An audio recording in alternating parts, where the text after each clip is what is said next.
JAC chairman అమ్మ శ్రీనివాసరావు గారితో photo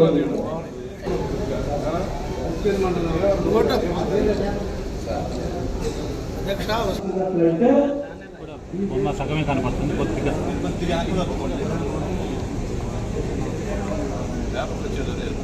జయ హో శ్రీకృష్ణదేవరాయ, జయ హో శ్రీకృష్ణదేవరాయ, జయ హో శ్రీకృష్ణదేవరాయ.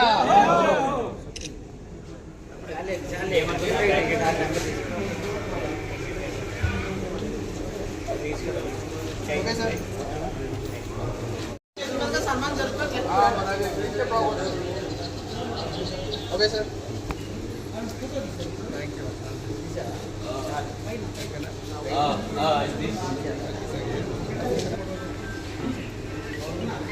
సార్.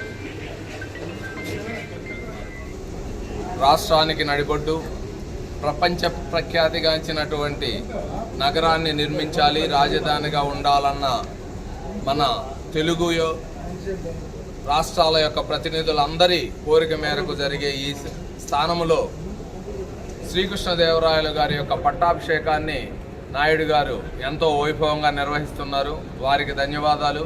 అదే రకంగా ఈ రాష్ట్రాల్లోనే అత్యధిక సామాజిక వర్గానికి చెందినటువంటి మనము రాయలవారి వారసులుగా ఎంతో గుర్తింపుని వారు ఇచ్చారు.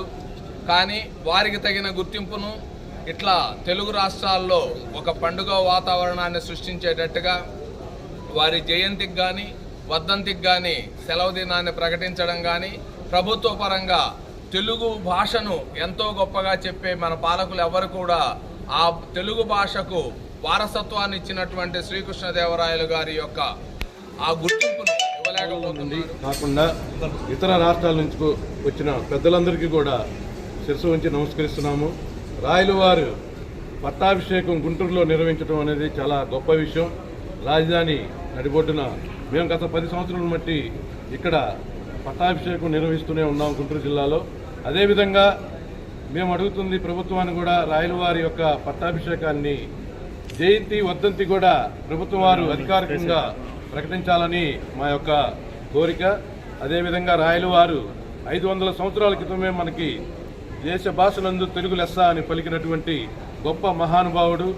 తిరుమల తిరుపతి దేవస్థానం వెనక వారు 7 సార్లు దర్శనం చేసుకున్నప్పుడు పచ్చలు, కెంపులు, మనులు, అలాగే వజ్ర వైడూర్యాలు ఆ రోజుల్లోనే కోట్లాది రూపాయల యొక్క సంపదనిచ్చిన రాయలవారి యొక్క ఒక స్టాచ్యూ కానీ, ఆయన యొక్క ఆర్చి కానీ, ఆయన పేరు మీద ఒక సత్రం కూడా ఈ రోజున తిరుమల తిరుపతి దేవస్థానం కొండ మీద లేకపోవటం చాలా విచారకరమైన విషయం. అది ప్రభుత్వం వారు దృష్టిలో పెట్టుకొని రాయలవారి ఆర్చి కానీ లేదంటే అక్కడ స్టాచ్యూ కానీ నిర్మించాలని, ఒక సత్రం పేరు కూడా అక్కడ పెట్టాలని మేము కోరుకుంటున్నాం. పార్లమెంటు భవనంలో కూడా రాయలవారి పటం పెట్టాలని మేము రాష్ట్ర కాపు జేఏసీ తరఫున మరియు అఖిల భారత శ్రీకృష్ణదేవరాయల ట్రస్ట్ తరఫున మేమందరం కూడా కోరుకుంటున్నాం. ఈ రోజున ఇక్కడికి వచ్చినటువంటి అతిరథ మహారాజులందరికీ కూడా పేరు పేరున మా యొక్క శిరస్సు వంచి నమస్కరిస్తున్నాను. ఎంతో సమయాన్ని వెచ్చించి ఎక్కడెక్కడో కర్నూలు ఏంటి, తిరుపతి ఏంటి, అనంతపూర్ ఏంటి, శ్రీకాకుళం, విజయనగరం ఇలా రాష్ట్రాల నుంచి కూడా, అలాగే దర్శి, పొదిలి, మార్కాపురం ఇట్లా ప్రతి గ్రామం నుంచి కూడా ఇక్కడికి వచ్చారు. వాళ్ళందరికీ కూడా పేరు పేరున ధన్యవాదాలు తెలియజేసుకుంటున్నాం. జై హో శ్రీకృష్ణదేవరాయ, జై హో శ్రీకృష్ణదేవరాయ, జై హో శ్రీకృష్ణదేవరాయ.